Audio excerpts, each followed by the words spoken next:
Hello बच्चों, कैसे हो आप। आई होप आप सब बहुत अच्छे होंगे और अपने अपने घरों में सुरक्षित होंगे। आइए बच्चों, आज हम आपको कक्षा 7वीं संस्कृत सुरभि का अष्टमा पाठा गुरु गोविंद सिंह पढ़ाने जा रहे हैं। और बच्चों, इसके लास्ट में हम आपसे एक क्वेश्चन पूछेंगे और उसका आंसर आपको कमेंट बॉक्स में देना है। आइए अब हम देखते हैं चैप्टर को।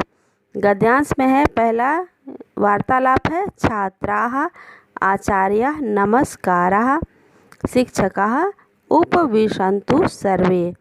कुलदीपः आर्य पूर्वधर्म संरक्षकाणां वीरपुरुषाणां विवेकानन्दः शिवाजी महाराणा प्रतापः इत्यादीनां विषये श्रुतं, किन्तु गुरुगोविन्दसिंहस्य विषये न जानामि। प्रतापः महोदय, वयं गुरुगोविन्दसिंहस्य चरित्रं ज्ञातुमिच्छामः। विनीता श्रीमन् तस्य चरितस्य किं वैशिष्ट्यम्। शिक्षकः गुरुगोविन्दसिंहस्य शौर्यं धैर्यं त्यागः दूरदृष्टि सेवाभावनादिकं विशिष्टम् आसीत्। सः आबाल्यात् जनानां शक्ति जागरितुम् आत्मविश्वासेन कार्यं कृतवान्। समाजं संस्कृतिम् अखण्डतां स्थापयितुं धर्मे निष्ठां वर्धयितुम् अहर्निशं प्रयत्नं कृतवान्। एषः सिक्खानां धर्मगुरु आसीत्। ठीक है बच्चों, ये है गद्यांश का वाचन। आइए अब हम इसका आपको हिंदी में अनुवाद बताते हैं।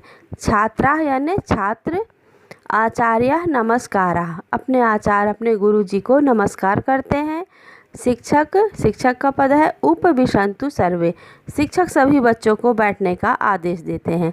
कुलदीपः, कुलदीप नाम का एक विद्यार्थी है, वह पूछ रहा है आर्यः पूर्व धर्म संरक्षकाणाम वीर पुरुषाणाम विवेकानंदः, यानी पहले के जो धर्म संरक्षण थे, वीर पुरुष थे, उनमें से हैं जैसे विवेकानंद, शिवाजी, महाराणा प्रताप इत्यादि नाम विषय श्रुतम, इन सभी के विषयों में हमने सुना है। किंतु गुरु गोविंद सिंह से विषय ना जानामी, किंतु गुरु गोविंद सिंह के विषय में हम नहीं जानते हैं। प्रताप, प्रताप नाम का विद्यार्थी बोल रहा है महोदय, वयम गुरु गोविंद सिंह से चरित्रम ज्ञातुम इच्छामः। महोदय, हम गुरु गोविंद सिंह जी के चरित्र के विषय में जानना चाहते हैं। विनीता श्रीमन् तस्य चरितस्य किं वैशिष्ट्यम्, श्रीमान जी उनके चरित्र की क्या विशेषता है। शिक्षकः, शिक्षक बोलते हैं गुरु गोविंद सिंह से शौर्यं धैर्यं त्यागं दूरदृष्टि सेवा भावनादिकं विशिष्टम आसीत्। गुरु गोविंद सिंह के चरित्र की क्या विशेषता है। शौर्यता उनकी, उनका धैर्य, त्याग, उनकी दूरदृष्टि और सेवा भावना, ये आदि सब उनके चरित्र की विशेषता थी।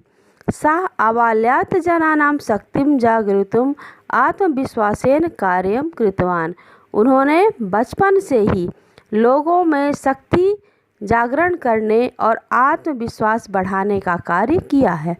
समाजं संस्कृतिम् अखंडतां स्थापयितुं धर्मे निष्ठा वर्धितुम् अहर्निशं प्रयत्नं कृतवान्, समाज में संस्कृति को और उसकी एकता अखंडता को स्थापित करने में, धर्म के प्रति निष्ठा बढ़ाने में हमेशा उन्होंने प्रयत्न किया है।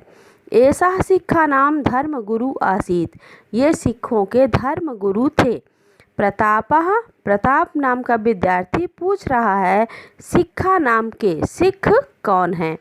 शिक्षक, शिक्षक ने इसका उत्तर बताया, सिक्खा धर्मानुयायिनः सिक्खा, सिख किसे कहते हैं, सिख धर्म को मानने वाले को हम सिख कहते हैं।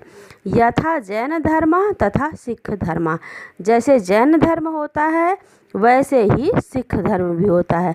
भारते बहवः धर्माः विकासं प्राप्ताः, जैसा कि आप लोग जानते हैं कि भारत में बहुत से धर्म हैं जो माने जाते हैं। अतः सर्वे धर्माः समानाः, और सभी धर्म समान हैं। कुलदीपः, कुलदीप नाम का विद्यार्थी पूछ रहा है किम गुरु गोविंद सिंह सिख धर्मस्य प्रवर्तकः, क्या गुरु गोविंद सिंह सिख धर्म के प्रवर्तक थे। शिक्षकः गुरु नानकः एव सिख धर्मस्य प्रवर्तकः। सिख धर्म के प्रवर्तक गुरु नानक थे। सः एषः तेषां प्रथम गुरु आसीत्, और वे सिखों के प्रथम गुरु भी थे। गुरु गोविंद सिंह तु दसमः अंतिमस्य गुरु आसीत्। गुरु गोविंद सिंह जो हैं वह सिख धर्म के 10वें गुरु हैं और अंतिम गुरु भी हैं। गुरु गोविंद सिंहस्य जननम कदा अभवत्। गुरु गोविंद सिंह जी का जन्म कब हुआ? शिक्षक 1666 तमे वर्षे कार्तिक शुक्ल सप्ताभ्याम तस्य जननम पटना नगरे अभवत्। सन 1666 ईस्वी में कार्तिक की शुक्ल सप्तमी को उनका जन्म पटना नगर में हुआ था। गुजरी तस्य माता, उनकी माता का नाम गुजरी था। और महात्यागी समाज सेवका गुरु तेग बहादुर तस्य पिता अस्ताम, और उनके पिता का नाम गुरु तेग बहादुर था, जो महान त्यागी थे और बहुत बड़े समाज सेवक भी थे। पिता इव गुरु गोविंदः अपि समाज सेवा निरतः आसीत्। अपने पिता की भांति ही गुरु गोविंद सिंह जी ने भी समाज सेवा किया। कुलदीपः समाज सेवार्थम गुरु गोविंदः किं कृतवान। गुरु जी से पूछ रहा है कुलदीप कि गुरु गोविंद सिंह जी ने समाज सेवा के लिए क्या क्या किए। शिक्षक इसका उत्तर बता रहे हैं। तस्मिन् समये भारतीय संस्कृते विनाशकस्य क्रूरस्य मुगल शासकस्य औरंगजेबस्य शासनम आसीत्। उस समय जब गुरु गोविंद सिंह जी थे, उस समय भारतीय संस्कृति जो थी वह विनाश की तरफ थी, क्योंकि उस समय का जो मुगल शासक औरंगजेब था वह हिंदू धर्म का बहुत ही बड़ा विरोधी था। इसके आगे देखते हैं। तादृश स्थितौ दुष्ट शक्ति निगृहीतुं प्रजासु धर्म जागरणं कृतवान। यह स्थिति को देखते हुए और दुष्ट की शक्ति को कम करने के लिए उन्होंने प्रजा में धर्म का जागरण किया। पीड्यमानानां जनानां संगठनम रचितवान, और जो पीड़ित जन थे उन सभी को इकट्ठे करके और एक संगठन की रचना किया। सामान्य जनानां विचारेषु परिवर्तनमानीतवान आत्मविश्वासं च जनयितुं प्रोत्साहं दत्तवान। सामान्य जनों के विचार को परिवर्तित कर और उनमें आत्मविश्वास का जागरण और प्रोत्साहन किया। देशहिताय आत्मरक्षणाय च खड्गं धारयितुम् इति आदिष्टवान। उन्होंने आदेश दिया कि अपने देश के हित के लिए और अपने आत्मरक्षा के लिए सभी को खड्ग यानी तलवार रखना चाहिए। प्रतापः अधुना अपि सिक्खाः खड्गं धारयन्ति वा। प्रताप पूछ रहा है, क्या आज भी सिख लोग खड्ग रखते हैं? शिक्षक खालसा दीक्षां स्वीकृत्य न केवलं खड्गम अपितु पंचवाह चिन्हानि धर्तुं गुरु गोविंदः आदिष्टवान। गुरु जी बता रहे हैं कि जब उन्होंने गुरु दीक्षा लेते हैं, खालसा दीक्षा लेते हैं, तो खड्ग ही नहीं अपितु 5 चिन्ह धारण करते हैं। ऐसा आदेश गुरु गोविंद सिंह ने दिया। तानि चा, उनमें से क्या क्या हैं? केश बंधनम, कंकिता स्थापनम, कंठ धारणम, काट्य वस्त्र धारणम, सर्वदा खड्ग धारण विति। तानि चा केश बंधनम यानी हमेशा केश को, बालों को बांध कर रखना है। कंकिता स्थापनम, और उसके साथ कंघी भी रखना है। फिर है कंकड़ धारणम यानी कड़ा या चूड़ा हमेशा पहनना है। कट्य वस्त्र धारणम यानी कमर में वस्त्र बांधना है। सर्वदा खड्ग धारण मिति, और हमेशा अपने पास तलवार या खड्ग रखना है। एतानि चिन्हानि समर्पण परिशुद्धता दैव भक्ति शीलम शौर्यम इत्येतान भावान स्मरयन्ति। इसमें से एतानि चिन्हानि समर्पण यानी इन चिन्हों के माध्यम से हमें क्या क्या पता चलता है? समर्पण, परिशुद्धता, दैव भक्ति यानी ईश्वर की भक्ति, शीलम शील, और शौर्यम यानी शौर्यता, इत्यादीन भावान स्मरयन्ति। इन सभी चीज़ों को धारण करने से इन सभी भावों को हमेशा याद रखा जाता है। खालसा दीक्षा नाम किम? कुलदीप पूछ रहा है ये खालसा दीक्षा क्या है, किसे खालसा दीक्षा कहते हैं? शिक्षक ने बताया खालसा नाम ईश्वरी दीक्षा। खालसा दीक्षा जो है वह ईश्वर की दीक्षा है। ईश्वर से निश्चले आराधना एवं तीर्थ यात्रा, इसमें जो है ईश्वर की निश्चल रूप से आराधना करनी होती है, तीर्थ यात्रा करना है, दान, दया, तप, संयम, अस्तित्व या भावयति यस्य हृदय पूर्ण ज्योतिर्प्रकाशोष्यति सः एव खालसा भवति। जिसके मन में दान, दया, धर्म, तप, संयम आदि चीज़ें हमेशा के लिए जिसके हृदय पे विराजमान होती हैं और पूर्ण ज्योति के रूप में प्रकाशित होती हैं, उसे ही खालसा दीक्षा कहा जाता है। पुनरपि कथम समाजम प्रेरितवान? विनीता पूछ रही है कि उन्होंने समाज को कैसे प्रेरित किया। शिक्षकः गुरु गोविंद सिंह वीर रसे सहज कवि आसीत। गुरु गोविंद सिंह जो थे वह वीर रस के कवि थे। तस्य चंडी चरितम इति काव्य स्वयं वीर गतिम प्राप्नुयाम इति प्रेरणा वाकई समाजम प्रेरितवान। उनकी एक रचना है चंडी चरितम और इस पुस्तक में उन्होंने स्वयं वीर गति प्राप्नुयाम, वीर गति को प्राप्त हो, इस तरह प्रेरणा वाक्य को प्रेरित किया है, समाज को मार्गदर्शन दिया है। विचित्र नाटकम इति पुस्तके स्ववीर गाथाम सूचितवान। अब विचित्र नाटक जो एक पुस्तक है उसमें उन्होंने अपनी वीर गाथा को सूचित किया है।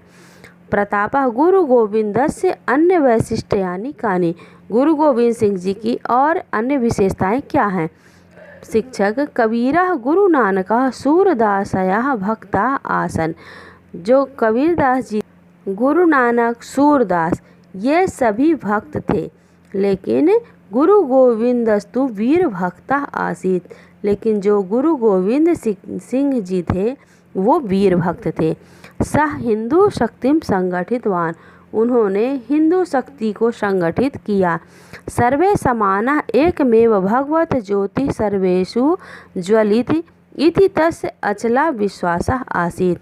उनका ये अटल विश्वास था कि सभी समान हैं, सभी एक जैसे हैं और सभी के हृदय में एक ही भगवान की ज्योति हमेशा जलती है। सज्जना नाम संरक्षणाय दुष्टा नाम विनाशाय। सज्जनों की रक्षा करो और दुष्टों का विनाश करो। खड्गम गृहीत्वा युद्धम कुरु। खड्ग धारण करो और युद्ध करो। खड्गस्य जयो अस्तु इति निनादम कुर्वन् बहून युद्धानि कृतवान। खड्ग की जय हो यह उद्घोष करते हुए उन्होंने बहुत से युद्ध किए। 1689 वर्षस्य एप्रिल मासतः मृत्युपर्यन्तं शत्रून् भयितवान् तेषां हृदयेषु कंपनं जनितवान्। हिंदू धर्मस्य संरक्षितवान्। सन 1689 ईस्वी अप्रैल महीने से लेकर अपने मृत्यु पर्यंत तक उन्होंने दुश्मनों के हृदय में कंपन किया या दुश्मनों को भयभीत किया। हिंदू धर्म से संरक्षितवान और हिंदू धर्म को सुरक्षित किया। विनीता तस्य मुक्ति कदा अभवत? उनकी मुक्ति कब हुई? गुरु गोविंद सिंह से 42वें तमे वयसि 1708 तमे वर्षे अक्टोबर मासे सप्तमे दिनांके महाराष्ट्रस्य नांदेड़ प्रांते गुरु गोविंदः मुक्ति प्राप्तवान। गुरु गोविंद सिंह 42 वर्ष के थे और सन 1708 ईस्वी में 7 अक्टूबर को उन्होंने महाराष्ट्र के नांदेड़ प्रांत में मुक्ति को प्राप्त किया। तस्य उद्घोषम स्मरामः। उनका जो उद्घोष था वह आज भी याद किया जाता है। वाहे गुरु जी का खालसा, वाहे गुरु जी की फतेह। ये क्या है? ईश्वरी खालसा ईश्वरी भवती ईश्वरस्य विजय निश्चिता। इसका अर्थ है वाहे गुरु जी का खालसा यानी खालसा दीक्षा जो है वह ईश्वर की है और वाहे गुरु जी की फतेह या ईश्वर की विजय हमेशा होती ही है।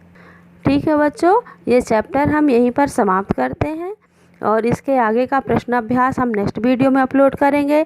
जैसा हमने वीडियो के प्रारंभ में बताया कि आपसे एक प्रश्न पूछा जाएगा और वो प्रश्न है कि सिखों के 10वें गुरु कौन थे, उनका नाम लिखिए कमेंट बॉक्स में। ठीक है बच्चों, आप लोग अपने घरों में रहो, सुरक्षित रहो और स्वस्थ रहो।